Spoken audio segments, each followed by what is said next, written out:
While we continue our drive back to Ontario, doing a roll through all the videos today. I already got the opening done. Wasn't long, to the point. I got my top 10 list done. I got the racehorses done. I want to talk about the 2-year-olds and 3-year-olds, and I'm actually going to start with the 3-year-olds because I went with a number of them this week, and they were kind of impressive. I know So Strong had jumped on his foot. It's going to set him back a week or two more. Who else? We said Race for Landing made a break, but we didn't change his shoes yet. He made a break. Oh, yeah, he did.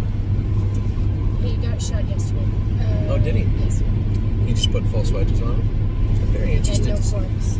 Yeah, I want to take all the corks off all the horses. Been a long winter for them. He was very good. Yeah, he's trying good. He's got the open road. You were worried about it? He didn't do a somersault? No, I was worried about it. Oh my God, please stop. So we're going to talk about the 3-year-olds now. What's that? Let's see. We're going to talk about the 3-year-olds now and how they did this week and how they're going. Absolute Euphoria. Clean bill of health for Absolute Euphoria. X-rayed perfect the other day, as I figured she would. So we're going to go back to jogging her now. Now, it won't be full speed ahead. We're not going to hope that we open that up again. But the concussion of jogging her and training her slow will go a long way for her. So very happy with the x-rays with her. We'll probably jog her 2 weeks, start going slow miles with her, and get her back to the races just in time for Ohio. I had a wonderful conversation, brief but wonderful, with Brent and a couple of my partners on Absolute Euphoria the other day, because I didn't want to overstake her, and she said, I don't know what she is yet. She shows talent, but I'm worried that if we just go and put her in all the best races and she doesn't turn out good, like the Ohio State Fair, like that's usually gold fillies, right? Sire Stake fillies. And I can't say that she is or she isn't yet. She isn't today. That doesn't mean she won't be in June and July. So, it's always wonderful to have a conversation, especially with stakeholders and the horses, just to try and get a foothold on where everybody feels. I mean, it's just, we're just going to pay them into everything. It costs money. And I don't want people to feel like we're wasting their money. And staking is such a difficult game to begin with. Is that in there? Yeah. Oh. Staking is such a difficult game to begin with also. I've always said it. I wish they would just go to the same format that Australia uses. Just pay for the staking on the day of the sale, right? Especially for us, who are always after value. You can always just say, yeah, we usually spend X amount of dollars staking the horse, so here's the sale plus the staking. Done with, don't have to worry about a thing. That would be so much easier to do. Integrated into our overall budget. What? Well, yeah, we could actually do it. We could take when we're at the sale. Yeah, we could do it, but it's hard to. I guess we could implement it. You know what I would hope they would do would be like the Hamiltonian side. You say, "Wow, it's 10% off, and you pay for it before October 1st," which they wouldn't do. But at the same token, I think account for it in the price. We could. So I guess it's a very good conversation to have. The only problem is if something happens with the horse, we would have time to scale it back and say, okay, we're not paying the horse into this, this, and this. That actually is a good conversation to have with people, is that, if we're going to the sale to potentially buy a horse and we buy it for $6,000 less than we were going to pay for it, we could put that money towards staking right away and say, hey, we're all staked up. I just think it would make for a much more comfortable spring for all of us if we already had the horses. That's a good question. We might do that. That's a great thing. That's a great idea. We might do that this year, just because this is such a crappy time of year in that regard. On one hand, I love this time of year because we get to watch all the 2-year-olds, start to progress. And it's a crappy time of year because, March 14th, I'm going to be chewing on my nails, hoping that there's checks in the mail and everything goes smoothly. And we just don't have the cash flow to front hundreds of thousands of dollars for staking. So, that's a good question. That's a good conversation. Yeah, you're right. We might do that this year. Anyway, let's get back to the list. Absolute Euphoria. Very happy with her. She's going to start going in the next couple of weeks. Austral Hanover looked great 2 weeks ago. Then he had some heel scratches and he got a little sore in his hind end. Not a big deal, just skin sore. I didn't train him. He ate all his breakfast today, and then there was another horse that didn't eat. I mashed her and she didn't eat, so I just took her whole mash and gave it to Austral Hanover. When I was leaving, he was just hoeing into it. So I love to see that guy eating. The horses that that proven they already want to be winners, it's nice to watch them come back, right? And Austral Hanover has just been awesome since we brought him back. Brace for Landing, Amy and I had a brief conversation a minute ago about him. Haven't had the hobbles on him yet. We've trained him back 1.5 miles. I went 27, 28 with him, I think. Maybe 30 with him last Wednesday, and then you trained him the other day again. He looks good and he's coming back. I like his focus though. He's a different horse now. Before, last year, he'd pull up, and like she was talking about, she was worried he would pull up. There's no pulling up right now. He's all business this year. Yeah, he's all business now, this horse. So Brace for Landing, he is good. Carter Michael Dio, I saw him train a couple of times. I haven't sat behind him yet. We will. Those horses would be like the second wave. The horses that are imminent, or horses we put away early, or horses that we're just trying to see what they are and what they aren't. They're getting very close to qualifying. Then you have that second wave of horses like Carter Michael Dio, Crantini, Spitfire Overseas, and those types of horses that are getting ready for maybe a first stake in March or in May. There's a race in Plain Ridge, actually, for those who also have horses out there. There's a race in Plain Ridge, I think, end of April, May, something like that, that we're getting ready for. A couple of horses are paid in them with the PA All-Stars shortly thereafter, and a number of stakes starting up. So always exciting to see those horses train down. I haven't gone with Carter Michael Dio yet, but I have seen him on the track and he looks great. Cash Deals is in tonight. I thought the horse looked great last week. I'll be honest, I didn't realize that she had hobbles and then took them off until she made the break. And actually, Pat, one of our clients, said she needs the hobbles on, which I thought the horse got greased a little bit, but even Mario said straightaways maybe just a hair. But that track is such a, Flamborough's not Flamborough anymore. You guys know that. They've just run it into the ground, and the track is just not what it used to be. Flamborough used to be a place where people stabled, and you'd say that about a lot of places. But it was always a hub, right? And tough. Now, I don't think we've raced 2 or 3 or 4 horses there in the last 6 months. And I don't care if we race any horses there in the next 6 months.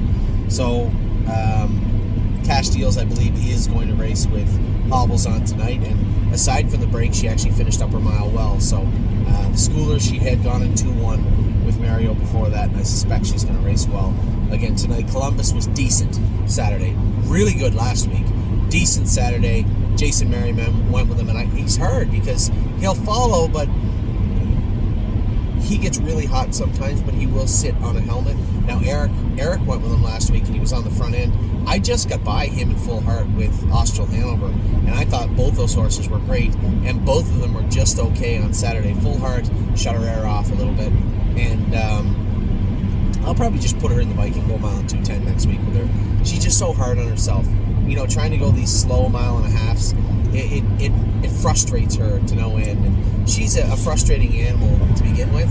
So we're just going to try and do what feels right by her. We're going to train her in 2:10, see how she recovers, see how her stamina is before and after the training set, and then we'll gauge what we're going to do next with her. But for Columbus, just continue on as we are right now and keep them a little more contained. Where are we at now? Coupe de Ville. Somebody just asked me, is Coupe de Ville paid into the Hackett? My first initial answer was no. I can look up the staking report in a few minutes. But the Hackett is more that sire stake level, maybe a little bit below it. Those top sire stake fillies. Swinging Senorita is going to be ready for it, but those top sire stake fillies are not generally there just yet. Senorita will be ready for it. Will Coupe de Ville? And my bigger question is, now that I'm telling you Swinging Senorita will be ready for it, do we need to have Coupe de Ville ready for it? I mean, Coupe de Ville's an okay filly, but she was as far away from Swinging Senorita last year as we are to the Canadian border right now. So quite a difference. Now that doesn't mean that she can't catch up and narrow that gap, but call a spade a spade. There were apples and goldfish last year. So Coupe de Ville, and she doesn't need to be ready for the Hackett. As I'm talking about it more, I'm almost certain I didn't pay her into it. Why would I? She can race the numbers of 1 and numbers of 2 through that series. There's no need to put her in there. Crantini has been very, very good. Very happy with Crantini. Went easy on him the latter part of the week. From acting up earlier in the year, I think he rubbed his chest a little bit, maybe bruised it, and he wasn't throwing his head. He wasn't acting up. He was being behaved. He trained great last week, so I said, all right, we'll just put him on the walker for the latter part of the week. We'll see how he is. but I've been at 5 training trips in a row where he didn't throw his head and he was perfect. So can't be any happier than I am with Crantini right now. Connie trained better. They said Wednesday she was so-so, but I watched him go Friday, and I thought she looked very good, that filly. Very happy with her. Oh, wait, no. Yeah, that's exactly how I played it. Cutie Cumber, Amy went with her yesterday, said she was a little warm. Amy had, she struggled with her a little bit, but she still got up and won the training set. Oh my gosh, was right beside her. It actually went very good yesterday. I was impressed. Long way to go yet, but he's another one, probably going to win the race bike, go around 212, see how he feels. But he did train good yesterday. I'm sure Al, my partner on him, will be happy to hear that. So yes, oh my gosh, trained very, very good yesterday also. I wonder why that shut off. What else do we got here? Crantini. So, actually, oh my gosh, lost a shoe yesterday. We trained him he lost a shoe when he went on the track, and still trained well with 3 shoes. So, pretty good day for him. Sir Strong. You were at Cutie Cumber. Oh yeah, it was a Cutie Cumber. I jumped all. Thank you. I would have surpassed a ton of horses. Would have had 1,000 emails. You just saved me a lot of torture. Cutie Cumber trained very good yesterday. Very happy with her. Now, Cutie. It was funny because somebody had said they were surprised that Cutie Cumber beat everybody 2 weeks ago. Just so people remember, Cutie Cumber was one of our best fillies last year, and her knees got bothering. Yeah, her knees got bothering her quite a bit as she got closer to the races. We only raced her once, I believe, and then put her away for the season. The fact that she isn't killing everybody right now, wasn't killing everybody, would be surprising to me. She has come back very strong and looks very, very good. Can't wait to see this filly race this year. 5 Fish Species has grown up quite a bit also, and she looks good now. Very happy with the way old Fishy looks. Full Heart was good 2 weeks ago. Not as good Saturday, but she did get her air shut off. So we'll work. She wants to be a little aggressive still. We'll work with her. I'll just put her in the bike and train her around 210, 212 next week, and we'll see how she recovers from that. Then we'll be able to gauge exactly how far from the races she is. But I suspect, knowing her, it won't be that far away. Gandalf the Black trained awesome the other day. Dominic said him and Horn Player will be schooling on Friday. Both look very good. Horn Player, no hobbles on. Gandalf the Black was very good. They said the sky's the limit for Gandalf the Black. This is a horse that looked terrible in the turns last year. Still took a mark of 54 and a piece and still had a good year. Very, very interested to see how Gandalf the Black looks on the track. High Enterprise. Now, I'm not going to heap any praise on the High Enterprise. None. She's got a long way to go to get off my list. I will say this. She did beat them and made them like it the other day. Last half in 104 in the jog card. 104 in the jog card. Swinging Senorita couldn't get to me. Okay, wait. Tailgate Buzz, we went... So, that's a good question. I went a first half in 22. Okay. I went the second half in 113. And I went the last half in 104 in the jog card. And that's what I did with High Enterprise. And Senorita, Leaps and Bounds, and Tailgate Buzz could not get to me. We finished right across the track. Leaps trained good. She trained good. Because that filly trained down good till 2 minutes. I know. And that's why I'm not going to go on and on about High Enterprise. She broke my heart last year. She's not going to get a chance to do it this year. She trained exceptionally good on Saturday. But right at this point, files under the who cares category because she's got 17 seconds after, as Amy said, train great right till 2 minutes. Fine. Show me what you're made of when you get to 2 minutes again this year. But all I can tell you is, as of Saturday, she trained exceptionally good. Horn Player was awesome. Training, I'm told the other day. She's going to school on Friday. No hobbles and looks very good. I can't wait to see this filly race. Landing Pad, but 2-3 weeks behind him. This guy had a lot to learn, a lot to grow up, a lot of maturity to do. He did, but he's still 2 or 3 weeks behind Gandalf and Horn Player. Landing Strip looks great at the track. Jason went on and on about him the other day, about how good he trained and how exciting, how he looked very, very good. I said, Jason, his brother won the Hamiltonian. He's supposed to be a nice horse. And he was a decent horse last year, just had a lot of growing up and maturing to do, and he looks good now. heavier, put on at least 150 pounds, maybe more from last year. He looks huge. He's not much taller. He didn't need to be. Medium-sized horse, massive barrel now, and he looks very, very good on the track. Leaps and bounds, trained good also. I was happy with her. Now, Jason couldn't get by me with High Enterprise, but Leaps, she's been a nice filly, but she's not a first over in many horses. And I said to Jason, he goes, she's just running out a bit the straights. He goes, I thought I said, well, not really the first over type. She's the leave and sit type. There's nothing wrong with that. We need to know what each type of horse is. And Leaps and Bounds, a nice filly, a little shallow, but a nice filly. Merchant Man, Harry quietly just asked me if he could take his time with this guy. He likes him a lot. Twice I offered to move him because Harry's stable was full, and he kept an extra horse in his barn just to do Merchant Man. So I was a little surprised, but he likes the horse. He raved about him the other day when he talked about him. He was happy with him. He just thought he needed quite a bit more time, and he just asked if he'd have a little bit more with him. Absolutely, I got no problem with that. So Merchant Man, again, I had been in 25 with him. He's exactly where everybody else was, but I suspect Harry's just got him in a holding pattern right now around that 220, 225 speed.